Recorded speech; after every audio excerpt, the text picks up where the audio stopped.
ಅಪಾತ್ರ ದಾನವ ಮಾಡಲಾಗದು. ಸಕಲೇಂದ್ರಿಯಗಳ ತನ್ನ ವಶವ ಮಾಡಬೇಕು. ಇದೇ ಮೊದಲಲ್ಲಿ ಬೇಹ ಶೌಚ ನೋಡ. ಲಿಂಗವ ಪೂಜಿಸಿ ಪ್ರಸಾದವ ಪಡೆವಡೆ ಎನಗಿದೇ ಸಾಧನ ಕೂಡಲ ಚೆನ್ನ ಸಂಗಮ ದೇವ. ಚನ್ನಬಸವಣ್ಣನವರು ಈ ವಚನದಲ್ಲಿ ಭಕ್ತನ ವ್ಯಕ್ತಿತ್ವ ದರ್ಶನ ಮಾಡಿಸಿದ್ದಾರೆ. ಭಕ್ತನೆನಿಸಿಕೊಳ್ಳುವವನು ಶಾಂತ ಗುಣವನ್ನು ಹೊಂದಿರಬೇಕು. ಯಾರು ಶಾಂತ ಗುಣವನ್ನು ಹೊಂದಿರುವುದಿಲ್ಲವೋ ಅವರ ಮನಸ್ಸಿನಲ್ಲಿ ಜಾತಿವಾದ, ಕೋಮುವಾದ, ಉಗ್ರವಾದ ಮುಂತಾದ ಅವಗುಣಗಳು ಹುಟ್ಟಿಕೊಳ್ಳುತ್ತವೆ. ಧರ್ಮ ಗ್ರಂಥಗಳನ್ನು ಯಾಂತ್ರಿಕವಾಗಿ ಅರ್ಥ ಮಾಡಿಕೊಳ್ಳುವವರು ಧರ್ಮಗಳ ಹೆಸರಿನಲ್ಲಿ ಜನರು ಕೋಮು ಗಲಭೆಗಳಲ್ಲಿ ತೊಡಗುವಂತೆ ಮಾಡುತ್ತಾರೆ. ಧರ್ಮದ ಮೂಲ ಆಧಾರಗಳಾದ ಆತ್ಮ ಸಾಕ್ಷಾತ್ಕಾರ, ಅಹಿಂಸೆ ಮತ್ತು ವಿಶ್ವಶಾಂತಿಯ ಮಹತ್ವವನ್ನು ಕಡೆಗಣಿಸುತ್ತಾರೆ. ಆತ್ಮ ಸಾಕ್ಷಾತ್ಕಾರವಾಗದೆ ಅಹಿಂಸೆಯ ಅರಿವು ಮೂಡದು. ಅಹಿಂಸೆಯ ಅರಿವು ಮೂಡದೆ ವಿಶ್ವಶಾಂತಿ ಲಭಿಸದು. ನಾವೆಲ್ಲ ಸಕಲ ಜೀವಾತ್ಮರಿಗೆ ಲೇಸನೆ ಬಯಸುತ್ತಾ ದಾಸೋಹಂ ಭಾವದಿಂದ ಬದುಕಬೇಕಾಗಿದೆ. ಮಾನವರು ಶಾಂತ ಮನಸ್ಥಿತಿಯನ್ನು ಹೊಂದಿದಾಗ ಮಾತ್ರ ಪ್ರಚೋದನೆಗೆ ಒಳಗಾಗದೆ ನಿಜದ ನಿಲುವನ್ನು ಅರಿಯಲು ಸಾಧ್ಯವಾಗುತ್ತದೆ.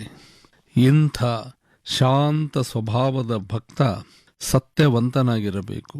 ಸತ್ಯವಂತರಿಗೆ ಸ್ವವಿಮರ್ಶೆ ಮಾಡಿಕೊಳ್ಳುವ ಸಾಮರ್ಥ್ಯವಿರುತ್ತದೆ.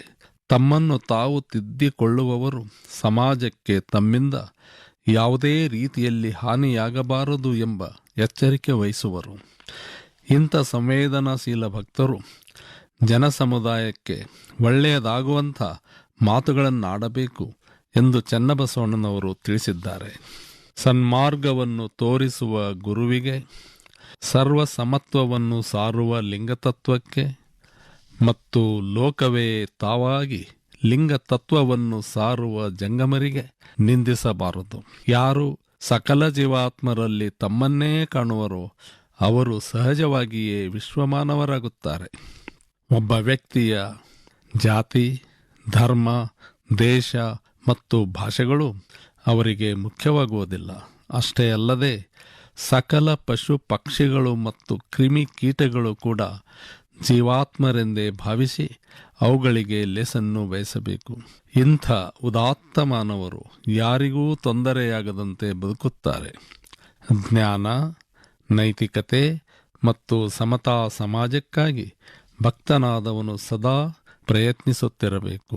ಇಷ್ಟೆಲ್ಲ ಸಾಧನೆ ಮಾಡಬೇಕಾದರೆ ಭಕ್ತನು ಮೊದಲು ಪಂಚೇಂದ್ರಿಯಗಳನ್ನು ಹಿಡಿತದಲ್ಲಿಟ್ಟುಕೊಳ್ಳುವಂಥ ಆತ್ಮಶಕ್ತಿಯನ್ನು ಹೊಂದಬೇಕು. ತನ್ನ ಐಹಿಕ ಆಸೆಗಳ ಮೇಲೆ ವಿಜಯ ಸಾಧಿಸಿದ ಭಕ್ತ ಮಾತ್ರ ಚನ್ನಬಸವಣ್ಣನವರು ಬಯಸಿದಂಥ ಸಾಧನೆಗಳನ್ನು ಮಾಡಲು ಸಾಧ್ಯ. ಈ ಎಲ್ಲ ಸಾಧನೆಗಳ ಬಗ್ಗೆ ತಿಳಿಸುತ್ತಲೇ ಚನ್ನಬಸವಣ್ಣನವರು ಒಂದು ಎಚ್ಚರಿಕೆಯನ್ನೂ ಕೊಡುತ್ತಾರೆ. ಅದೇನೆಂದರೆ ಅಯೋಗ್ಯರಿಗೆ ದಾನವ ಮಾಡಬಾರದು ಎಂಬ ಕಟ್ಟುಪಾಡು ಹಾಕುತ್ತಾರೆ. ಏಕೆಂದರೆ ಅಯೋಗ್ಯರು ಆ ದಾನವನ್ನು ನೀಚ ಕೃತ್ಯಗಳಿಗೆ ಬಳಸುವುದರ ಮೂಲಕ ಮಾನವ ಕುಲಕ್ಕೆ ಕಂಟಕ ಪ್ರಾಯ ಆಗಬಹುದು. ಕಾಯಕದ ಮೂಲಕ ಪಡೆಯುವ ವಸ್ತು ಮುಂತಾದ ಸಂಪತ್ತೆಲ್ಲ ಗಳಿಕೆ ಅಲ್ಲ, ದೇವರು ಕರುಣಿಸಿದ ಪ್ರಸಾದ. ಸೂರ್ಯ, ಚಂದ್ರ, ತಾರೆ, ಸಮುದ್ರ, ನದಿ, ಸಸ್ಯಲೋಕ ಮತ್ತು ಪಶು ಪಕ್ಷಿ ಲೋಕ, ಹೀಗೆ ಎಲ್ಲವೂ ದೇವರ ಪ್ರಸಾದ. ನಮ್ಮ ಕಾಯ ಕೂಡ ದೇವರ ಪ್ರಸಾದವೇ ಆಗಿದೆ.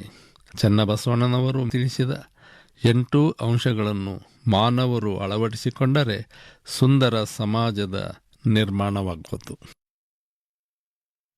ಇದುವರೆಗೆ ಡಾಕ್ಟರ್ ರಂಜಾನ್